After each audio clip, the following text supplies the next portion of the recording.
Um, Welcome, everybody, and thank you so much for coming. My name is Gabriel Brodbar, and contrary to what you might think, I am not a famous rapper. I am, however, director of the NYU Reynolds program in social entrepreneurship, which is the program that's sponsoring tonight's event with NYU Wagner. I'm also a huge, huge fan of Chuck D and Public Enemy. I saw them for the first time in 1991 in Houston when they were on their genre-breaking tour with Anthrax, and it's a real thrill and a pleasure for me personally to be able to welcome him to NYU Reynolds and get to see him tonight on our own stage.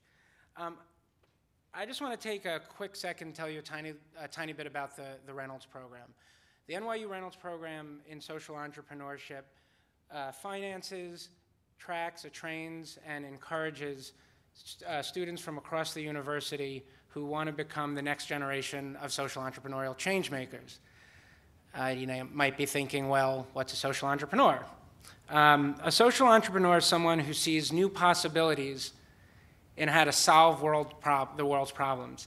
And they do it in a way that addresses the root cause of the problem and not just the symptom. So what do I mean by that? A social entrepreneur that is concerned about hunger doesn't go out and start a food bank. Rather, that social entrepreneur is going to figure out a new way to help a lot of people, ideally on a global scale, grow their own food and feed themselves. A social entrepreneur that's concerned about medical care isn't going to get a couple of doctors to work in countries where they're really needed.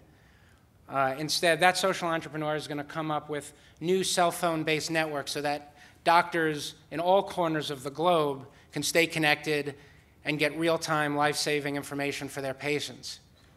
And a social entrepreneur that's concerned about fixing a broken education system doesn't just go out and get great hip-hop artists to do free shows in inner-city schools. Instead, that social entrepreneur figures out ways to work hip-hop and rap into curriculum so students all across the country can improve in their math and their reading skills.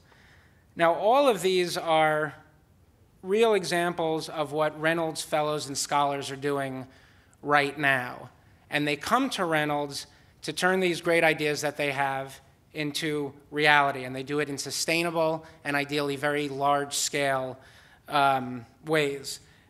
You know, if this is beginning to sound a little bit like an infomercial, it's because it is, and here comes the pitch. If this sounds like you, or if it sounds like somebody you know, or if you're simply just interested in getting more involved in social entrepreneurship at NYU, I very much encourage you to check out our program.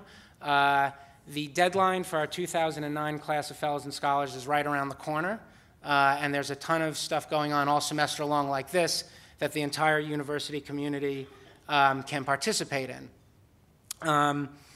I'd now like to invite to the podium 2008 Reynolds Fellows Martha Diaz. Martha is also not a hip-hop artist, but she did establish the Hip Hop Association, which is working to archive the best of hip-hop culture, education, and media today. So, Martha?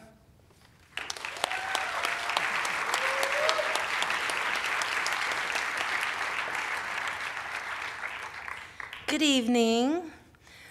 Hi. My name is Martha Diaz, and I'd like to extend a warm welcome on behalf of the NYU Reynolds Fellows Program.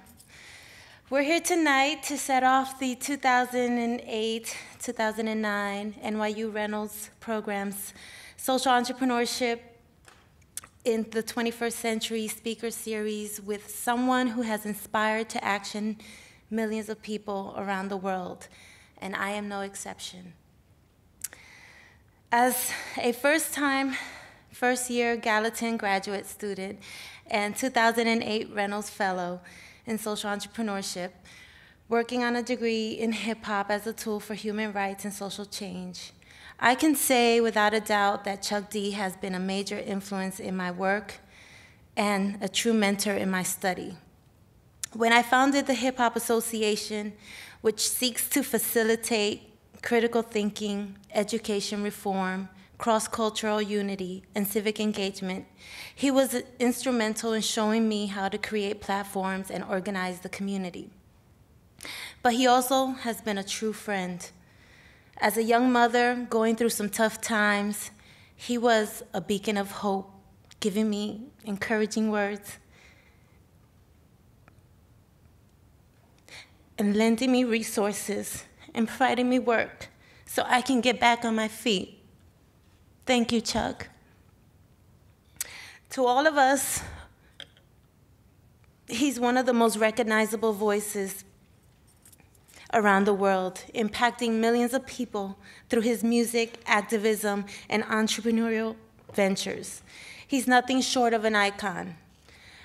As the founder and chief writer of Public Enemy, a group known for their revolutionary pro-Black, anti-government lyrics and groundbreaking production, he's written hits like Don't Believe the Hype, Fight the Power, Can't Trust It, and his most controversial song, By the Time I Get to Arizona, a hard-edged track about the state of Arizona and other states who did not recognize Martin Luther King Day.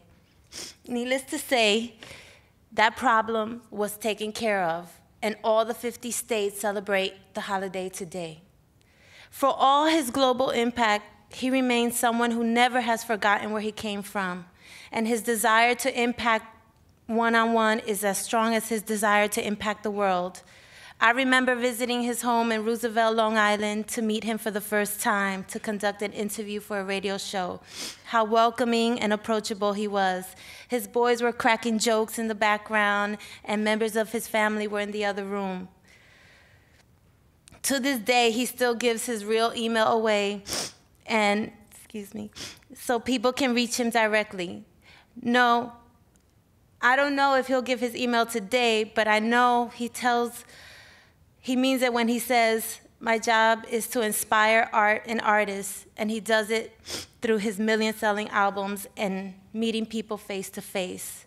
The critical and commercial success of Public Enemy opened the doors for him to deliver his message through a number of different mediums, extending a reach to all segments of the population. He's written for various press outlets, hosted his own segment on the Fox News Channel, co-hosted on Air America Radio Network, and has been a regular guest on numerous television shows, including Nightline, Politically Incorrect, and CNN. He's been invited to speak at the most prominent universities, ranging from NYU to Howard, Harvard, and St. John's. He served as national spokesperson for Rock the Vote, the National Urban League, and the National Alliance for African American Athletes, and appeared in public service announcements from HBO's Campaign for National Peace, the Partnership for the Drug-Free America, and Americans for the Arts, as well as receiving numerous awards and accolades for his public service. As a businessman, he's published a best-selling autobiography, Fight the Power, through his own book imprint, started the record label Slam Jams, and as being one of the main forces behind the file sharing on the web with rapstation.com and publicenemy.com, he's been on the forefront of technology before the turn of the century. And now, with Chuck D Mobile, you can expect his message to be broadcast through cell phones around the globe. It is with great honor that I introduce you to tonight's speaker, hip-hop innovator, mogul, and humanitarian, Mr. Chuck D.